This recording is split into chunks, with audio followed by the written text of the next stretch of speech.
Do we really have to use this whiteboard?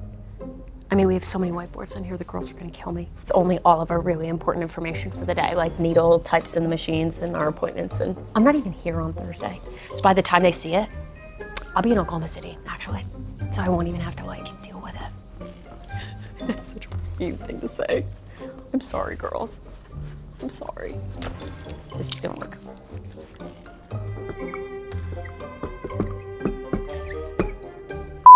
That's not what I meant to say.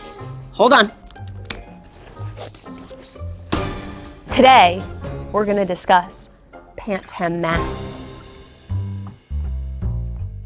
So what does pant hem math mean? What does math for sewing usually mean?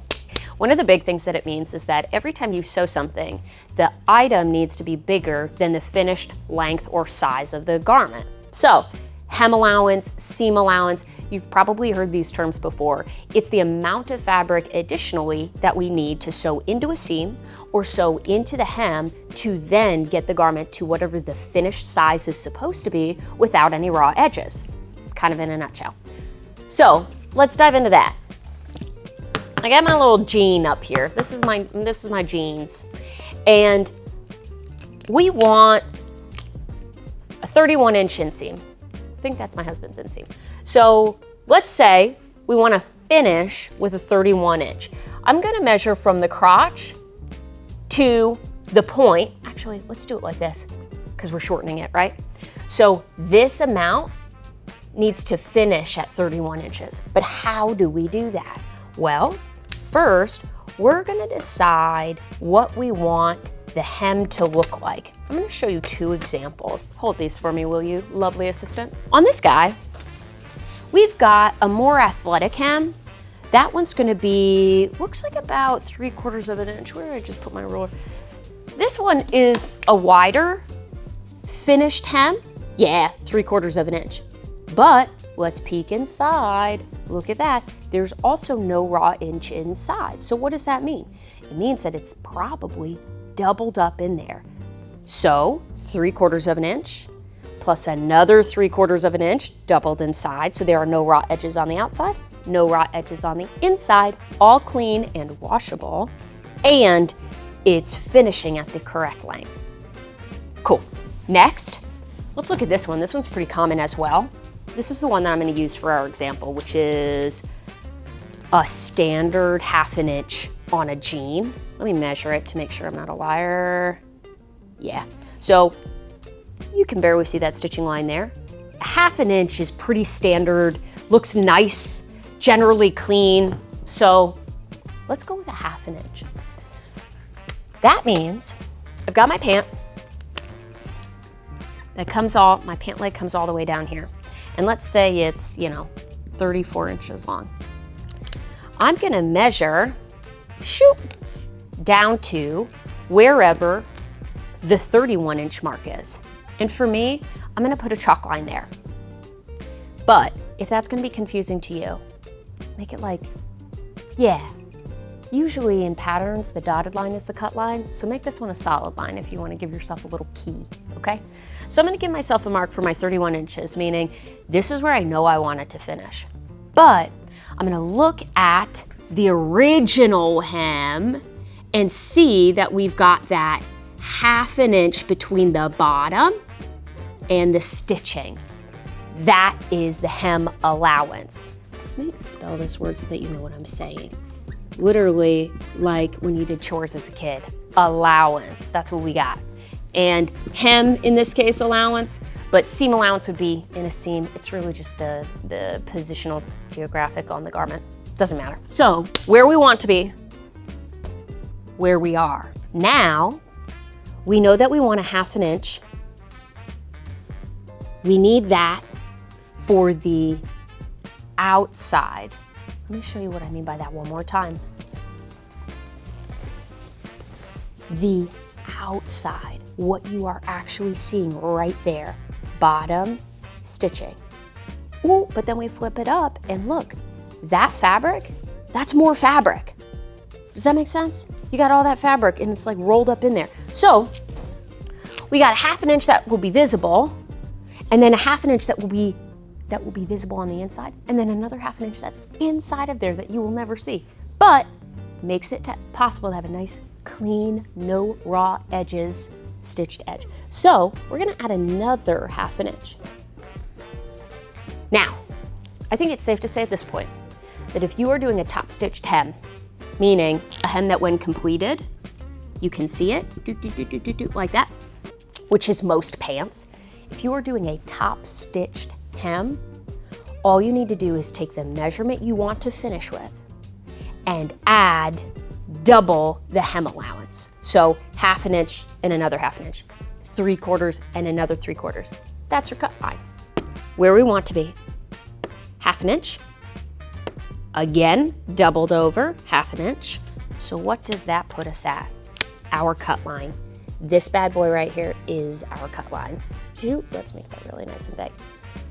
All you gotta do is add these two bad boys together. That's gonna put us at 32. So we know that if we cut double the amount of hem allowance, we will finish at the measurement that we wanna be. Now, we've done the math, we've marked all of our lines, and we have now cut our pant 32 inches long, and this edge right here is raw denim. Actually, this is perfect because I have one right here. I'm gonna show you. Right? So, it's your raw edge right there on the bottom of your pant. We've just cut this off. Good.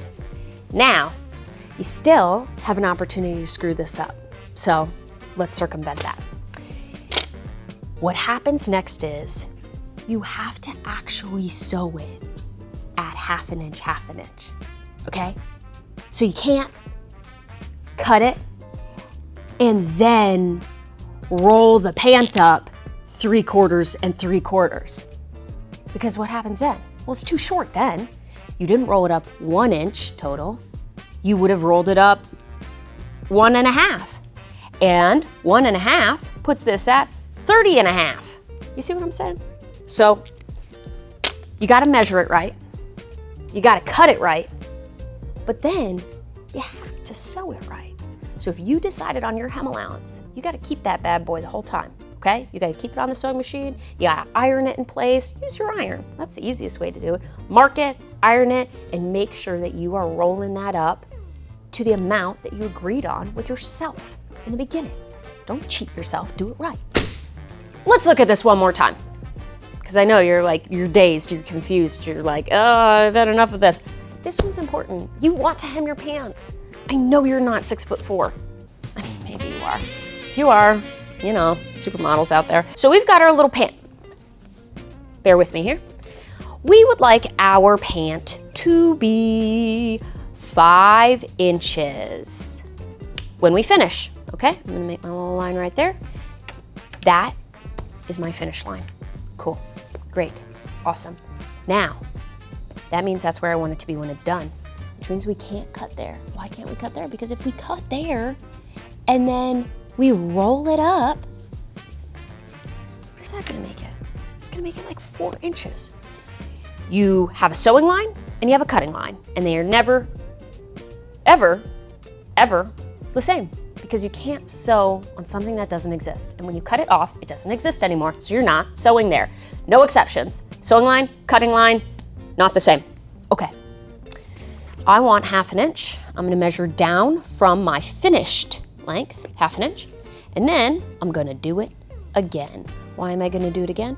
So that we don't have raw edges on the inside or on the outside. This is what your pants should look like. 3 lines. Cut line, fold line, sewing line. You can tell how serious I am by how long my scissors are. And today I'm very serious. So we're gonna cut. I would normally do this with a rotary for the record, so if this is a little wonky, don't judge. Besides, I'm the one teaching the class. Okay. Now, I'm gonna fold over this first line. Remember that they are 1/2 inch and that when I put my iron on this, it's gonna remove the chalk. So more important for you to know, commit to your hem allowance. Whatever it is, if you need to write it down, do it, but commit. It's gotta be the same throughout. And I committed to 1/2 inch because I like 1/2 inch. I am folding these in towards each other so that they kind of like, folding these in towards each other so that they'll stay as I go reach for my iron. So I'm gonna do that on one side and then do that on the other side of the pant. And then I'm gonna slam this bad boy down on top. Okay, remember, you lost all of your chalk, that's okay, because you're smart and you know things. So don't worry, you're still in good hands, unless your hands aren't good. But for right now, you're in mine, so it's gonna be fine. Okay, and then do it again, that's right. That is right. And again, I'm folding them in like kissing towards each other because I'm just using them to hold each other down. Sounds like a sewing rap song. Hold me down. Okay, cool. You can also use pins, but if you've been watching these videos with me long enough, you know that I kind of have like an aversion and I just don't care for them. But also when you use pins, remember they're metal, so that end gets hot, pointy end gets hot, and then the plastic end melts, or you've got glass pins and then you just bend them anyways because it's done. So I gotta tell you, none of your pins are gonna work in this situation, so give it up, measure, do the right thing. I love this iron. Just did an iron video. Better go watch that one next. It's a good one. Okay, let's see if I did it right. Do you remember what I wanted my pants to be? I think I wanted them to be 5 inches. But this is just a little like bit that I pulled out of my bin, so I don't know if it's right. Ah, it is! So I am gonna measure one more time before I sew, just like this. So I know like measure once, cut twice, no. Cut once, measure twice. Yeah, cut one, measure twice, cut once. All of that is well and good, but again, the key here is that you can measure right, you can cut right, and then you can roll too much up in that bad boy. Seams or hems, and then you're screwed, and it's not right. So measure it, press it, measure it again, and then sew it. Nobody likes to spend their afternoons seam ripping, okay? Unless you do it for a living. But that's not you. So do the math right, and follow all the steps. You're good to go. Thanks for joining me.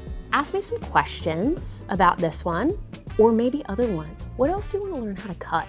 Like measure and cut the right way. I'd love to see. Thanks so much.